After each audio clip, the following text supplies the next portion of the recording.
Queridos hermanos, en esta preparación para la fiesta de la Virgen, no podemos dejar de mirar algo que en la vida cristiana tiene una importancia fundamental porque es el reflejo entre los hombres del amor de Dios y porque es al mismo tiempo la colaboración del ser humano con la obra creadora de Dios. Es decir, tanto por la intención principal de la misa, rogar por todas las familias, como los textos que acabamos de leer, nos llevan a reflexionar sobre el amor humano que encuentra su camino en el matrimonio y en la familia bendecida con el sacramento del matrimonio. Hemos leído en los dos textos, en el del Génesis y en el de San Mateo, que cuando Dios creó al hombre, los hizo varón y mujer. Y los hizo para que se amaran, para que se unieran, para que fueran una sola carne, para que fueran fecundos, para que llenaran la tierra. Tenemos aquí como un resumen de toda la doctrina cristiana del matrimonio. Un resumen que admite desarrollos sumamente amplios. El Papa Juan Pablo prácticamente todas las semanas, durante un año, estuvo haciendo el comentario de estos primeros versículos, de estos primeros capítulos del Génesis, y dando una riquísima doctrina sobre el matrimonio. El Papa insiste con mucha fuerza y quiere que la Iglesia insiste sobre este tema. ¿Y por qué? Porque hay una gran preocupación, ¿no es cierto? Ciertamente, si miramos a nuestro alrededor, vemos que en la familia hay muchos problemas. Y si pensamos que la familia, así como un cuerpo, está constituido por células, la sociedad está constituida por familias, cuando las células en un cuerpo están enfermas, ¿qué pasa? Ese cuerpo tiene un cáncer. Cuando la familia está enferma, la sociedad tiene un cáncer. Por eso la Iglesia con tanta insistencia y con tanta preocupación mira el tema de la familia. Yo hay una observación que siempre hago cuando hablo de estos temas, ¿no es cierto? Muchas veces la objeción de mucha gente, pienso que no de los que están aquí, pero la objeción de mucha gente cuando el sacerdote toca estos temas dice precisamente los que más hablan de la familia son los curas y los curas no se casan. ¿Qué saben de la familia? No tienen experiencia en el tema, ¿cómo pueden hablar? Y yo a veces, cuando me hacen esa pregunta o esa objeción, le digo, pero díganme, ¿y cuántos son los casados que tienen experiencia de lo que es la vida de la familia? La pregunta también parece un poco rara, pero el sacerdote que tiene que escuchar tantos problemas familiares, ¿saben lo que pasa más de una vez? Uno escucha, hay un problema en una familia, vienen a hablar con el sacerdote, cada uno por separado. Uno escucha a la mujer, escucha al marido y pensaría, parece que son dos familias distintas, no puede ser que sea la misma familia. Puede escuchar la versión de uno y la versión del otro, dice, no tiene nada que ver, parecería, me debo haber equivocado, acá hay algo que no funciona, ¿no es cierto? Y eso es lo que lamentablemente muchas veces pasa y hay matrimonios que fracasan. Que uno puede a lo mejor estar casado, pero si no tiene las cosas claras y un sentido humano y cristiano ordenado de la vida, no, por más que viva años de matrimonio, no tiene experiencia del matrimonio, tiene la experiencia de la mitad del matrimonio, es decir, del matrimonio desde su punto de vista. Se lo digo porque es algo que el sacerdote constata con mucha frecuencia, ¿no es cierto? Y pongámosle que sí, que un matrimonio se preocupa verdaderamente, no solamente por vivir así, para ir tirando, sino de vivir verdaderamente en el amor y vivir cristianamente el matrimonio. Y no solamente eso, sino que conversa a veces sobre problemas de familia, sobre problemas matrimoniales, con algunos matrimonios amigos. ¿Cuántos son los matrimonios con los cuales se conversan en serio estos temas y estos problemas? 3, 4, 5, media docena, una docena de matrimonios amigos. Y esos matrimonios muchas veces, normalmente, ¿de dónde son? Son del mismo ambiente, de la misma formación, del mismo nivel social. En cambio, el sacerdote escucha al varón y a la mujer, a los padres y a los hijos.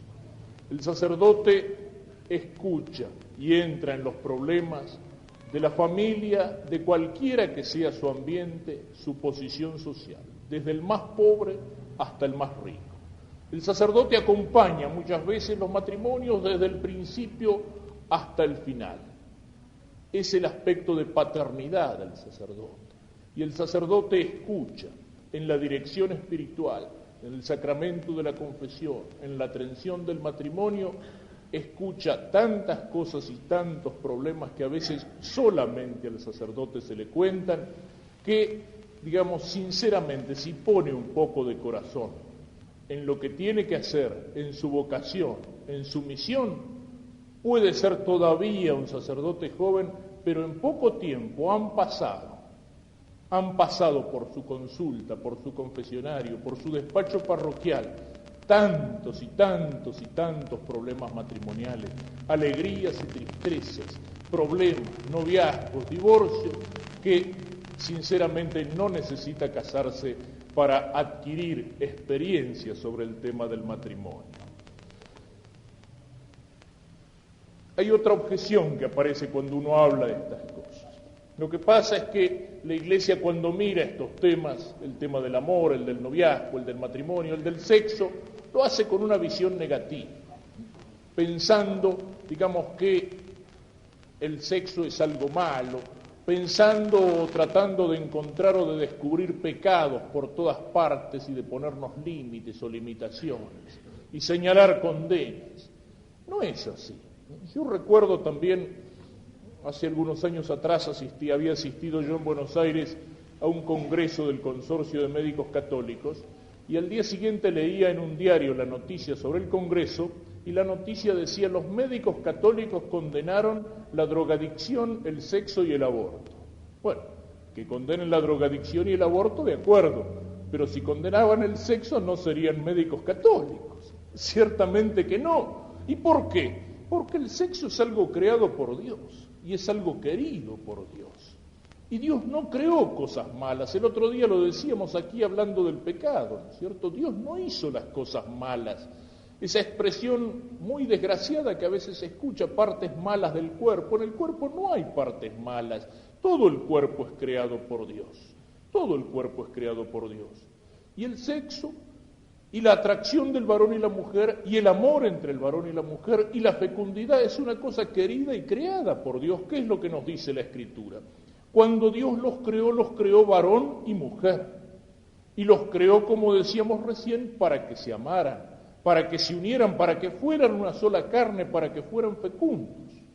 Y después dice la Escritura que lo que Dios creó, Dios miró, contempló lo que había hecho y Dios vio que era muy bueno. Ese es el punto de partida con el cual como cristianos tenemos que reflexionar sobre el amor humano, sobre la sexualidad, sobre el noviazgo, sobre el matrimonio, sobre cualquiera de estos temas. Lo que Dios creó, Dios lo hizo bueno y Dios se complajo en su obra. Ahora, eso sí, lo decíamos también el otro día hablando del pecado, las cosas que Dios ha hecho buenas, nosotros podemos usarlas mal. Somos nosotros los que ensuciamos las cosas que Dios ha hecho buenas y que ha hecho santas. Cuando nos desviamos del camino, cuando nos desviamos del sentido que Dios quiso darle a las cosas. Y entonces sí, hasta las cosas más buenas creadas por Dios, nosotros podemos mancharlas con un mal uso. ¿Y cuál es el uso recto y correcto de todo esto? Está precisamente encerrado en este primer capítulo del Génesis, donde nos habla de la creación del mundo. Antes incluso de hablar del matrimonio como sacramento, cuando miramos cómo Dios creó al hombre, cómo Dios creó al ser humano, nos encontramos con que al crearlo, Dios le marcó un camino para el uso de aquellas facultades que Él mismo le había dado. Dios crea al hombre y lo crea, como decíamos, varón y mujer, es decir, distintos y al mismo tiempo complementarios. El varón y la mujer son distintos y al mismo tiempo son complementarios, físicamente complementarios, psicológicamente complementarios y espiritualmente complementarios, es decir, que entre los dos se completan alcanzando una mayor perfección en la cual se refleja de una mejor manera la imagen de Dios. Y al mismo tiempo son distintos.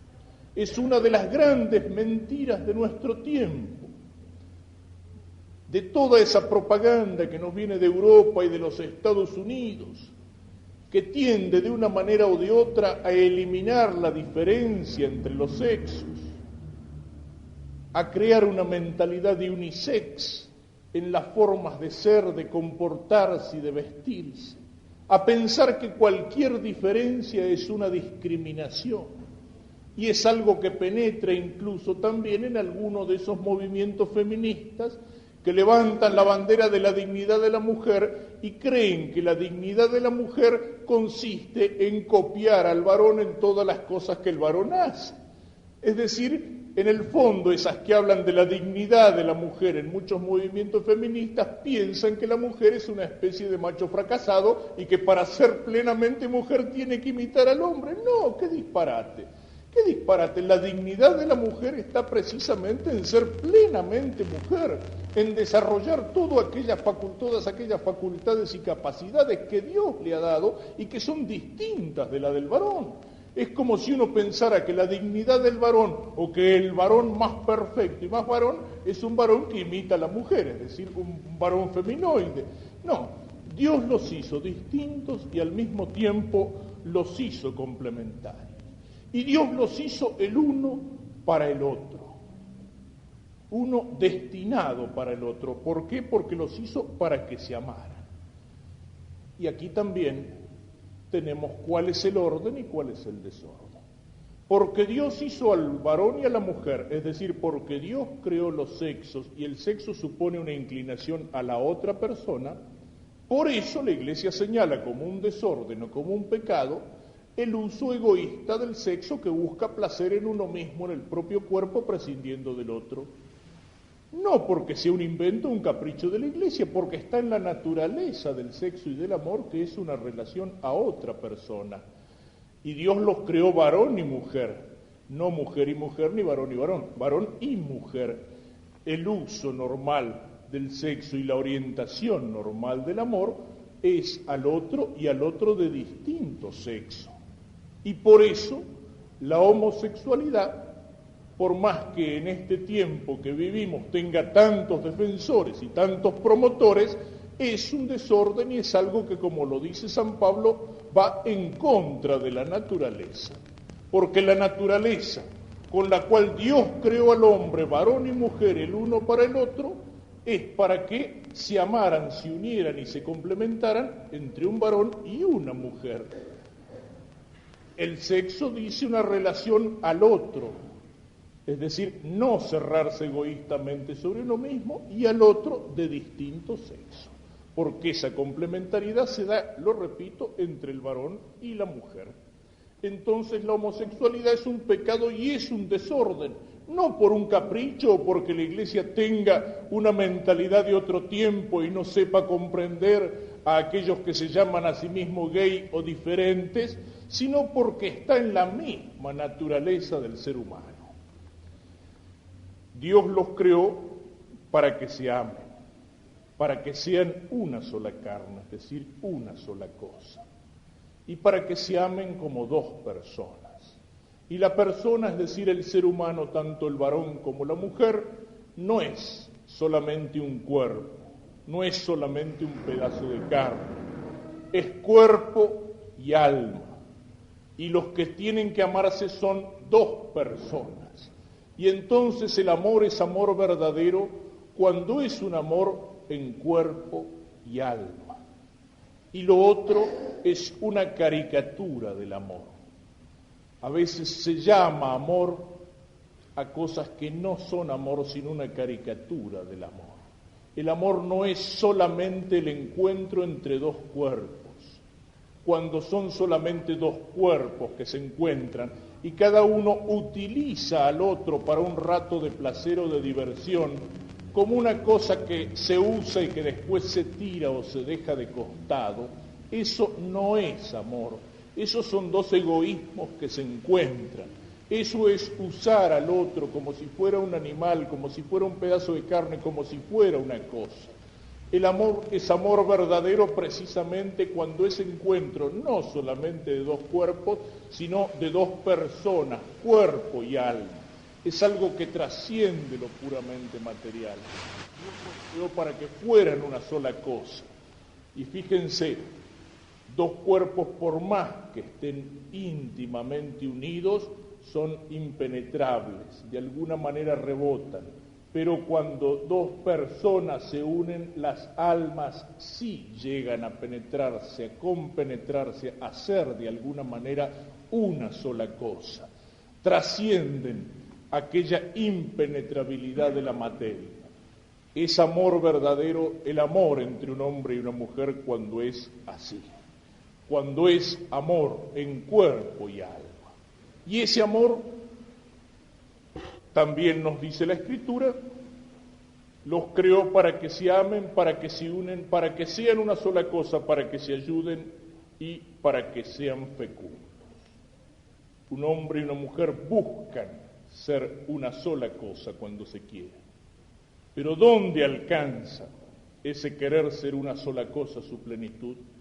Cuando ese amor se hace fecundo y se corona en los hijos.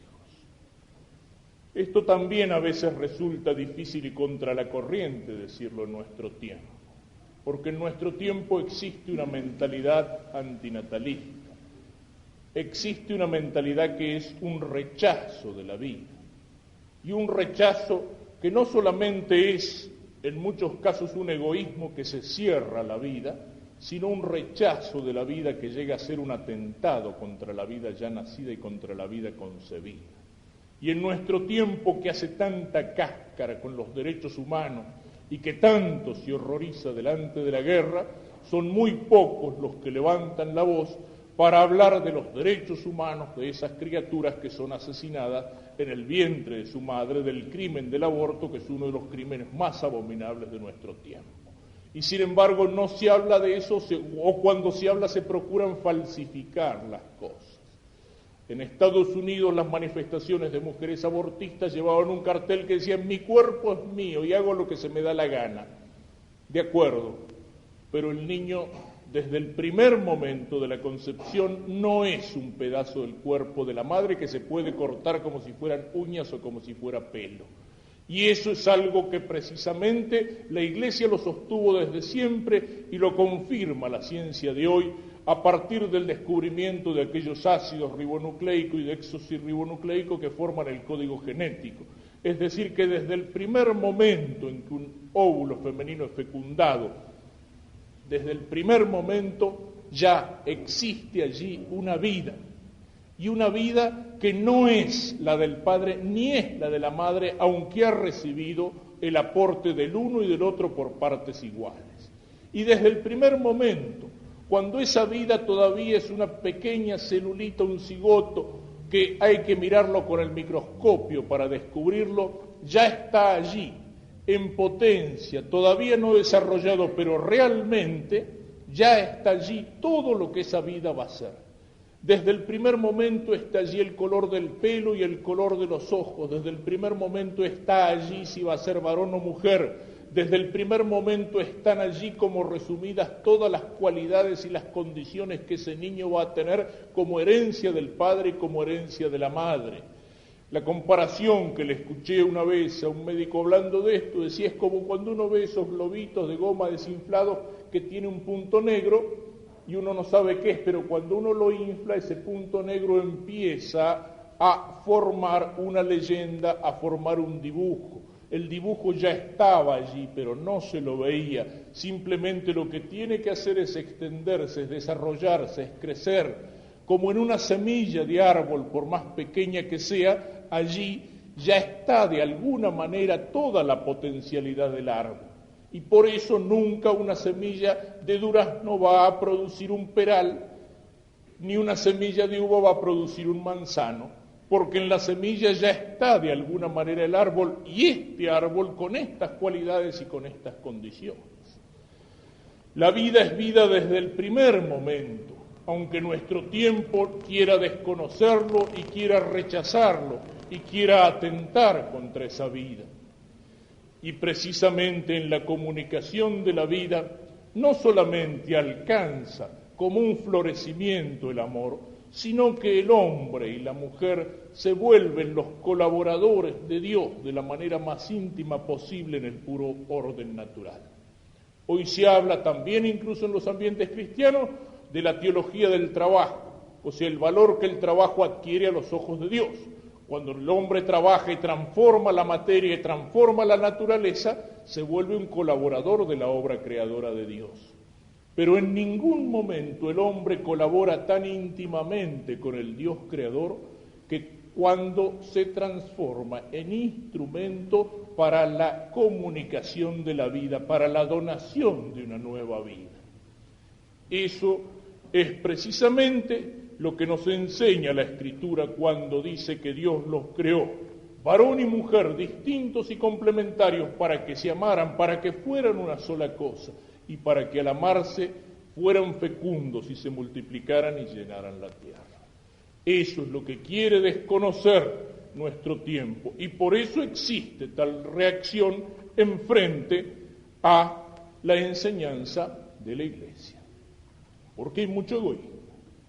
Yo sé que existen muchos problemas y muchas dificultades, y que a veces hay problemas de salud serios, y que a veces hay problemas psicológicos serios, y que a veces hay problemas económicos difíciles y dolorosos, y que hay muchas cosas que pueden llevar a decir, bueno, por ahora no una nueva vida, o no puede ser ya más una nueva vida. Hay muchos motivos que pueden justificar eso, motivos serios, pero también es cierto que hay mucha comodidad, que hay mucho egoísmo, que hay una mentalidad que rechaza la vida, que incluso a veces desde antes del matrimonio, en el noviazgo, cuando se hablan de estos temas, no se habla tanto pensando con alegría en los hijos que van a venir como un don de Dios, sino que se habla para pensar, ¿y vos cómo vas a hacer para que no vengan? Es decir, para evitar. Y eso es mucho más frecuente en nuestro tiempo que la mentalidad que quiere comunicar la vida, aunque sepa que en eso puede haber obstáculos. Y aún cuando hay algún motivo, no de puro egoísmo, sino un motivo serio para decir por ahora no, o no va más, también, y está en la misma naturaleza del hombre y de la mujer, no es un invento ni un capricho del Papa, de Pablo VI, de este Papa, tampoco cualquier medio es lícito para eso, sino aquellos que respetan lo que la naturaleza misma ha puesto en este terreno. Y esto nos lleva a otra cosa, para que se amen, para que se completen, para que se ayuden, para que sean fecundos. Decíamos que el amor entre un varón y una mujer llega a ser una sola cosa, plenamente en el Hijo al cual los dos le han comunicado la vida. Y que esa vida ha sido comunicada por partes iguales, que en ese código genético, que en esa unión genética, cada uno ha aportado la mitad, y la ha aportado de una manera indisoluble. Indisoluble. Un hombre y una mujer pueden distanciarse, aunque alguna vez se hayan amado. Pueden volverse las espaldas, pelearse y separarse. Pero en el Hijo están definitivamente unidos, mal que les pese. Y los que se separan no pueden cortar un hijo por la mitad y llevarse cada uno la mitad a su casa. Esa unión del varón y la mujer ha adquirido en el Hijo un carácter que es de alguna manera definitivo. Y esto está en la raíz natural de los motivos por los cuales la Iglesia rechaza el divorcio. No solamente por motivos religiosos, no solamente porque el matrimonio es un sacramento en el cual delante de Dios se ha dado una palabra definitiva y se ha recibido la bendición de la Iglesia, sino porque está en la misma naturaleza de la unión de amor del hombre y de la mujer, de un amor que es de persona a persona, que es en cuerpo y alma, que es serio, que es responsable y que se prolonga en el Hijo. Y porque de alguna manera está en la misma naturaleza del amor. El amor, si es verdadero, tiene una exigencia de ser total y de ser definitivo. El amor tiene exigencia de ser total, es decir, no quiere ser compartido. ¿Habría algo que está fallando en una parejita de novios si uno aceptara compartir ese amor? Es decir, si la novia aceptara que el muchacho tuviera otra novia en otro pueblo, habría algo que no funciona. No, quiere que ese amor sea entrega total y no compartida. Y aparte de eso, la misma naturaleza del amor quiere que el amor sea definitivo. ¿Qué pasaría si dos novios, uno le pregunta al otro, ¿me querés? Con toda mi alma, pero mira, el mes que viene no sé si te voy a seguir queriendo. ¿Qué le diría? Entonces vos no me querés. Y tendría razón porque así como el amor no quiere ser compartido con un tercero, también el amor no quiere ser una experiencia o un experimento provisorio, sino que quiere ser una entrega que se haga plena, que se haga total, que se haga definitiva. Entonces está en la misma naturaleza de la cosa, antes todavía de que Cristo venga a confirmar con su bendición e instituyendo un sacramento aquello que Dios mismo había puesto en la naturaleza de la cosa. Es lo que dice en el Evangelio de hoy. Al principio los hizo varón y mujer y los hizo para que lleguen a ser una sola carne, es decir, una sola cosa y de una vez para siempre. Y todo esto que hemos venido diciendo hasta ahora está en el orden natural de la creación. Es algo que surge del hecho de que Dios, cuando crea al ser humano, lo crea así. Varón y mujer distintos, complementarios, para que se amen, para que se unan, para que sean una sola cosa en cuerpo y alma, de una vez para siempre, y para que sean fecundos, se multipliquen y llenen la tierra y mantengan, prolonguen la existencia del género humano. Pero esto que Dios hizo como creador, Dios como redentor, lo bendice y lo eleva y lo transforma en un sacramento. Es Cristo el que instituye este sacramento. Cristo lo instituye o lo anuncia cuando Él, haciéndose presente en las bodas de Caná, bendice la unión y la alegría de los novios realizando allí su primer milagro. Cristo instituye este sacramento cuando confirma lo que Dios hizo al principio en la creación con aquellas palabras que dicen que el hombre no separe lo que Dios ha unido. Y San Pablo, en la carta a los Efesios, nos muestra la realidad de este sacramento cuando dice: es un misterio grande, imagen de la unión entre Cristo y la Iglesia. Y así, como de las palabras del Génesis que nos muestran la naturaleza del amor entre el hombre y la mujer, sacamos todas las conclusiones anteriores, cuando miramos esta expresión de San Pablo, imagen de la unión entre Cristo y la Iglesia, también podemos sacar alguna conclusión. En primer lugar, ese amor entre Cristo y la Iglesia es, como decíamos del amor entre el varón y la mujer, tiene que ser un amor total, es decir, un amor en cuerpo y alma, un amor de persona a persona, un amor plenamente humano y en este caso plenamente divino. El amor de Cristo con la Iglesia es también un amor fiel, es decir, un amor que no engaña, que no miente, que no traiciona.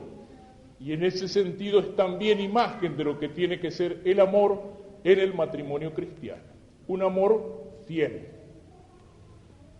El amor de Cristo y de la Iglesia es un amor sacrificado, porque la Iglesia nace del costado de Cristo abierto en la cruz. El amor del matrimonio cristiano tiene que ser así también, un amor sacrificado. No es amor, ni es amistad, aquella amistad o aquel amor que solamente funciona cuando las cosas andan bien. El amor es amor en las buenas y en las malas, como el amor de Cristo, como el de la Virgen, como el amor del cristiano por Cristo, en las buenas y en las malas, en la alegría de Navidad y en el dolor de la cruz, en el pesebre y en el Calvario, en los misterios de gozo y en los misterios de dolor, como es la promesa que los esposos se hacen delante del altar, ser fiel en la alegría y en la tristeza, en la salud y en la enfermedad, en las buenas y en las malas. Ese es el amor que vale. Esa es la amistad que vale. Ese es el amor que vale en el matrimonio cristiano. Y precisamente por no entenderlo así, son tantos los matrimonios que en nuestro tiempo fracasan. Porque piensan que el matrimonio es simplemente como una especie de luna de miel donde ya todo está hecho y que dura para siempre, y que son puras rosas y rosas sin espinas. Y como no van preparados para eso, como buscan la vida fácil, donde aparecen las espinas, donde aparecen los problemas, donde aparece alguna crisis y donde hay que saber aguantar y hay que saber tirar juntos hacia adelante y hay que saber perdonar y hay que saber callar y hay que saber tantas cosas. En lugar de eso, ¿qué pasa? A la primera de cambio ya se tiran los platos por la cabeza y la cosa se acabó. Y eso es algo que hasta estadísticamente se puede señalar como algo de nuestros tiempos. Porque hace algunos años atrás el momento de crisis difícil de un matrimonio estaba calculado que se producía alrededor de los 10 años de matrimonio. Y actualmente se produce a veces con 1 o 2 años de matrimonio. Eso quiere decir que se ha llegado al matrimonio con un total desconocimiento, con una incapacidad de lucha y de sufrimiento y con una total y absoluta inmadurez. Y eso viene de pensar que el amor es solamente el aspecto más exterior del amor, el aspecto sensible del amor, el aspecto a lo mejor más superficial del amor, cuando el amor es una cosa mucho más profunda, cuando es, como lo decíamos antes, un amor en cuerpo y alma. Y yo lo suelo ejemplificar cuando uno mira aquellos matrimonios que llevan un largo camino recorrido. Cuando uno mira, y qué lindo que es esos viejitos que uno los ve que están todo el día juntos, y a veces uno escucha decir, se quieren como si fueran novios. A lo largo, después de, 30, 40, 50 años de matrimonio, se quieren como si fueran novios. No es cierto. Se quieren mucho más que si fueran novios. Porque el amor de esos viejitos es un amor que ha sido acrisolado y probado a lo largo de un largo camino recorrido. No tiene todos los aspectos más exteriores del amor de los novios. No necesita tantas palabras, tantos gestos, tantos cariños, pero es mucho más profundo. A lo largo de un largo camino recorrido en las buenas y en las malas, de un camino que ha sabido de muchas alegrías y de muchas lágrimas y de muchos esfuerzos juntos, han llegado de veras a hacer una sola cosa en cuerpo y alma. Y lo han llegado a hacer a veces de tal manera que no es una cosa rara en esos matrimonios de viejitos que murió uno y al poco tiempo se muere el otro, a veces sin estar enfermo. ¿Por qué? Porque perdió el sentido de vivir. De tal manera se encontraba unido al otro que no podía vivir solo, no podía vivir sin el otro.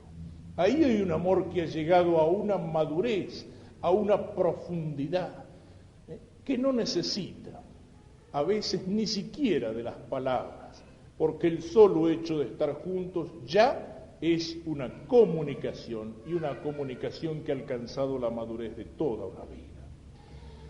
El amor de Cristo y de la Iglesia, por último, es un amor fecundo. No es solamente fecundo, como decíamos antes, en la generosidad que tendría que haber en el matrimonio cristiano para la comunicación de una nueva vida, incluso en el deseo de comunicarla, aun cuando las circunstancias no lo permitieran, sino que también en el matrimonio cristiano el amor tiene que ser fecundo espiritualmente. Los padres de la Iglesia llamaban a la familia pequeña iglesia, porque en la familia cristiana no solamente nacen los hijos para la vida del cuerpo, sino también para la vida divina, para la vida del alma, porque los padres que son cristianos en serio no solamente se preocupan por el cuerpo de sus hijos, porque no les falte el alimento o el vestido o la medicina cuando están enfermos, o para que aprendan a leer y a escribir en la escuela cuando tienen la edad, sino que los padres cristianos se preocupan por el alma de sus hijos, para que vayan creciendo como hombres y como mujeres cristianas, para que aprendan a conocer a Dios, para que la semilla de la vida divina que fue sembrada en su alma por el bautismo no se muera ni quede sin crecer como una plantita raquítica, para que esa semilla se desarrolle y crezca. Y en una familia cristiana los padres se preocupan de este modo por sus hijos, no solamente con la palabra y con la enseñanza, que empieza desde los primeros momentos, antes que el niño sepa hablar, cuando aprende a hacer la señal de la cruz y cuando con las primeras palabras junto con papá y mamá aprende a nombrar a Jesús y a la Virgen y aprende las primeras oraciones infantiles, esas semillas de bien, de bondad y de santidad que quedan sembradas en un alma de tal manera que a lo mejor después, cuando con el correr de la vida y con los golpes y el polvo del camino, ese hombre o esa mujer se ha apartado de Dios y han dado a lo mejor muchos años por un camino errado, sin embargo han quedado esas semillas que recibió en la familia, han quedado como las brasas en el rescoldo y basta con que en algún momento el Espíritu sople para que esas brasas vuelvan a ser fuego del amor de Dios. Eso es lo que tiene que ser la familia cristiana.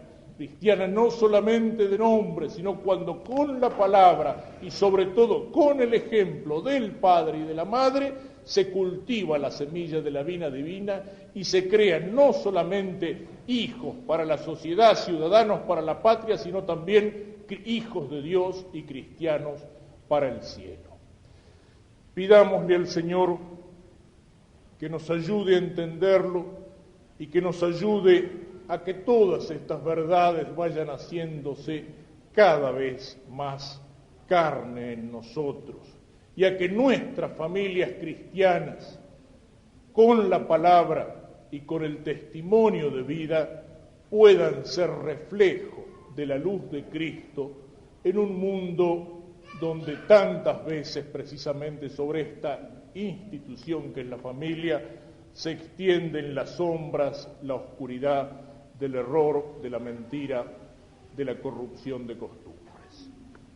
Y si en todas las cosas que he dicho puede haber algunas que sean duras, terminemos con las palabras del Martín Fierro, que si canto de este modo por encontrar lo oportuno, no es para mal de ninguno, sino para bien de todos.